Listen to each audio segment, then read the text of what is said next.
Hey, welcome to the Daily Drive podcast. My name is Mike, and we have been walking with Jesus during the final week of his life. We started out on a crowded street. Yesterday, we moved to a sinner's table, and today we're going to follow him to a lonely garden. You know, Jesus and the guys had borrowed an upstairs room to celebrate the Passover meal, and to be sure, it was inspiring and a moving time. But it's also a very strange, confusing night for all the guys in that room for a lot of different reasons. And they left there, minus Judas. They had a unique bond together. Think about it. These guys traveled together for 3 years. They worked together, ate together, learned together, laughed together, grieved together, hoped together. And Matthew 26, verse 30 says, they closed out the evening singing together. They sang a hymn, and then they went out to a place called the Mount of Olives. Now, the Mount of Olives, where they were headed, is a ridge about 2 miles long and rises over like 2,600 feet on the east side of Jerusalem. I got to stand there a few years ago, and you can see the city, and you can tell that Jesus could see his betrayers coming out of that city. He could watch the whole thing unfolding from that vantage point. But it's pretty gnarly looking. I mean, just olive trees everywhere. And back in that day, olive trees were very significant with all the oil that they produced. It was an important part of the diet. It was used extensively in cooking and burning lamps and all kinds of religious practices. But during Jesus' day, the olives were crushed on these huge stone olive presses. I wish I could show you a picture of one. You'll just have to Google it. But they were this stone basin with these huge and heavy millstones. And the oil was squeezed from them on these olive presses. It would run into a pit and collect it and put it in the clay jars. These olive crushers were often placed in a cave where the more moderate temperature would improve the efficiency of the oil production. And this is where Jesus went. He went to the olive press. It says in verse 36, then Jesus went with them to the olive grove called Gethsemane. Now, the word Gethsemane is derived from two Hebrew words, which means a place for pressing oil. So the Gethsemane that we often think about as a beautiful garden with dew on the roses was probably more like an olive press in a cave in the middle of a bunch of gnarly looking olive trees. And according to Luke, it was a place where Jesus would often go. So don't miss the imagery here. Here's Jesus the night before he was crucified, with the weight of the sins of the world pressing down, squeezing the life out of his soul. Here he is at Gethsemane, a place where things get crushed. When he tells them, he says, sit here while I go over there and pray. And he tells the other 8 guys, again, minus Judas, you guys hang right here, you 3, Peter, James, John, you come with me, kind of his inner circle. He tells them this, my soul is crushed with grief, to the point of death.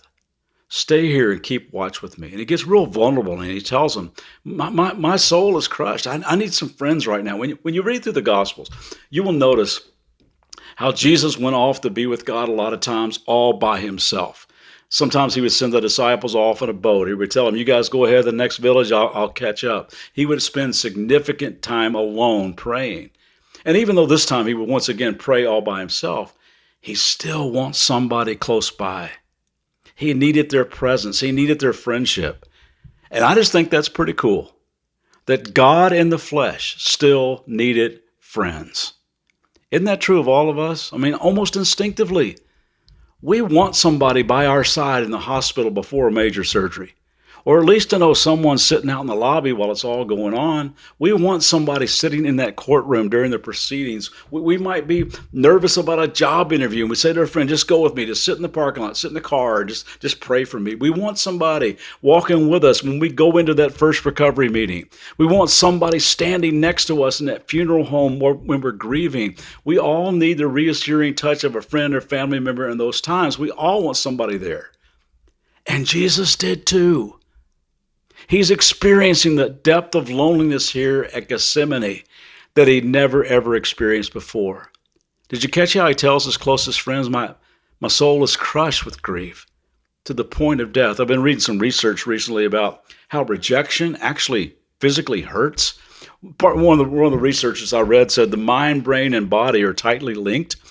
These findings may offer insights into how heartbreak and rejection can lead to different types of physical illness and disorders, because social rejection is interpreted by the brain as being as harmful as damage to the physical body.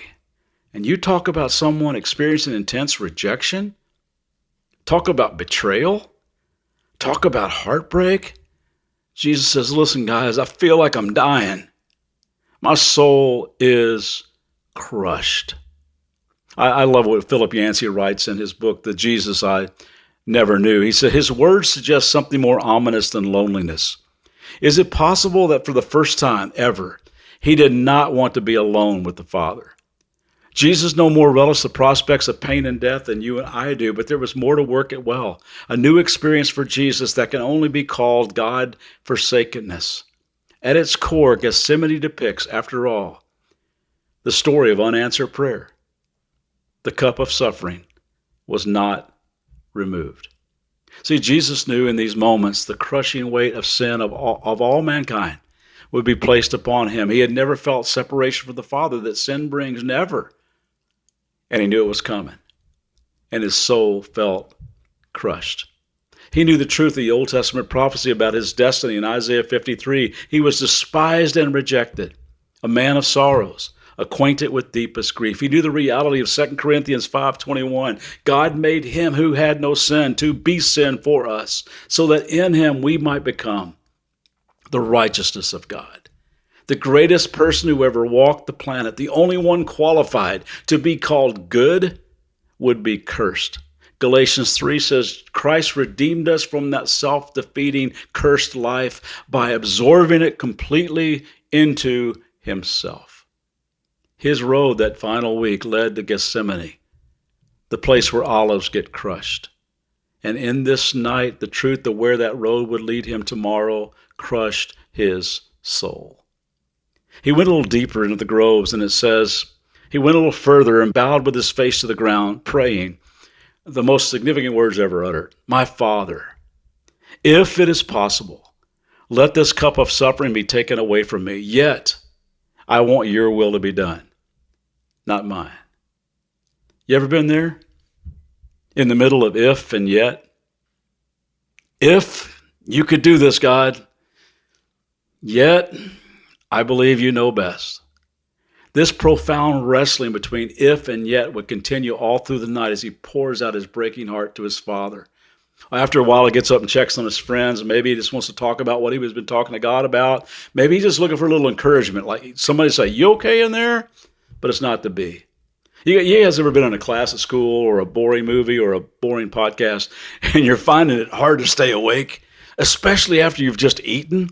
Sometimes it's about impossible to stay awake, and that's what happens to Jesus' friends. He returns, finds them asleep. He goes, listen, you guys couldn't stay awake with me for like an hour?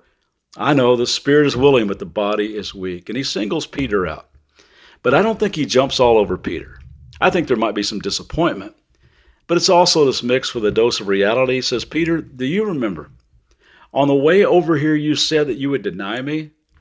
You would die for me. Listen, buddy, you can't even stay awake. I know you got good intentions. But remember, you're not as strong as you think you are. The temptation to fall away is going to come at you strong. So you need to watch and pray. You know, all of this made me think back to a little poem. I can't believe I can still remember it. I was a high school student. A message touched me profoundly about the love of God. I was 17 years old. And this old man named Ennis Dowling was preaching about love. And he told story after story after story about love.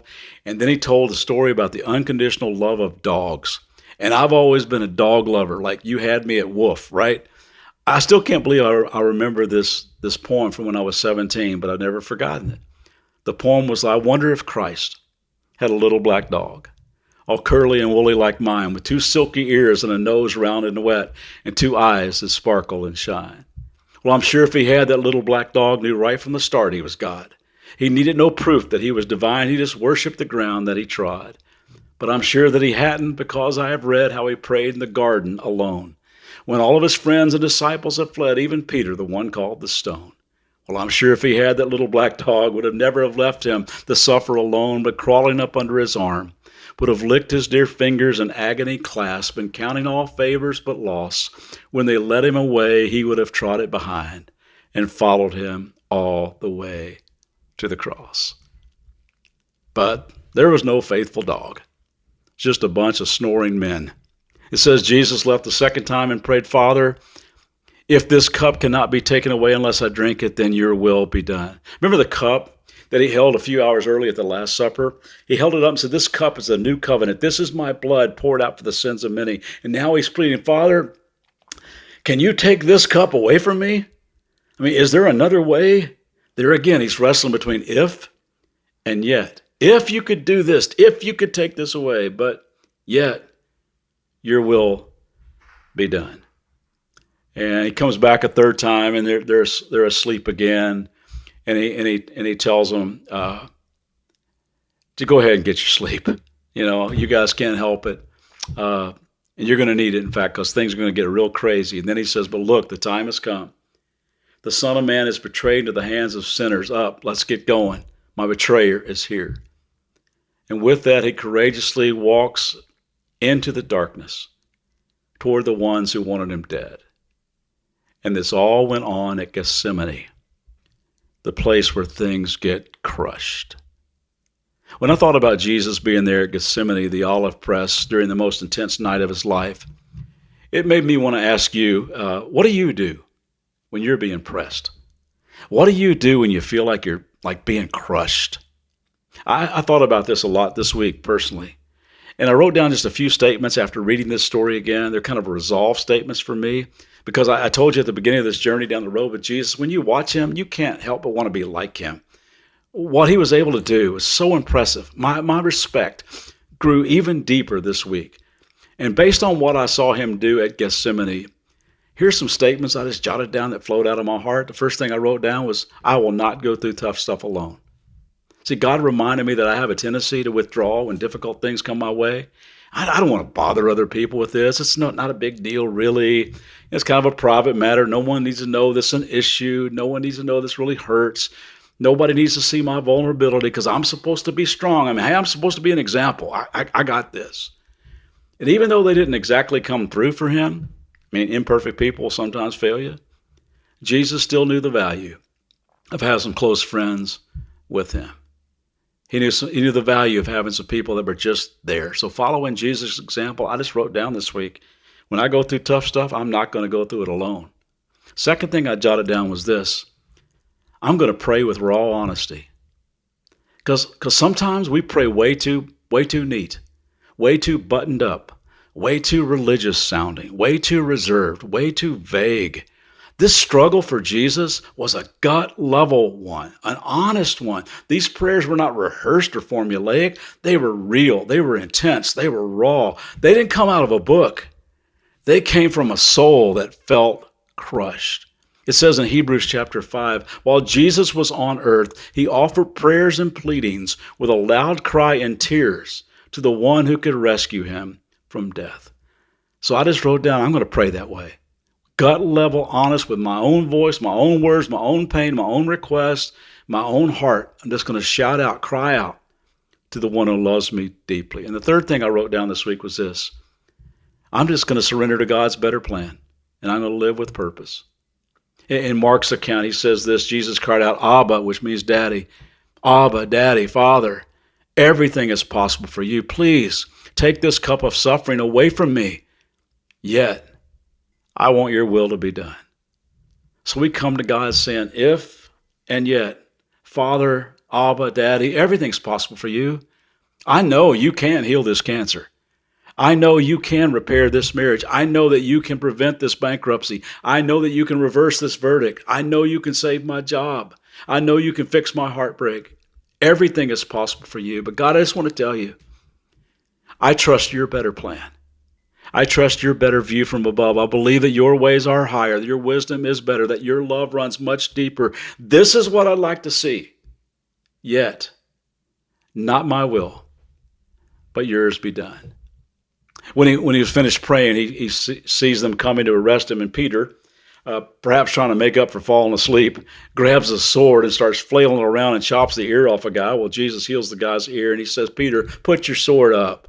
You live by the sword, you're going to die by the sword. Shall I not drink the cup of suffering that the Father has given me? Peter, listen, I just settled all this back at the olive crusher. I'm supposed to let this happen.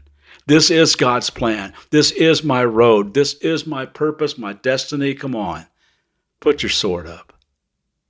You know, what if you knew that the road marked out for you would include betrayal, rejection, humiliation, pain, and public execution? What if you knew that a cross was in your future at age 33, and that you would be nailed there for something you did not even do? Would you still walk that road? Jesus did. He chose it. And I hope you're grateful today. We're going to walk out of the olive groves, and tomorrow we're going to stand in a dark courtyard. We'll see you then.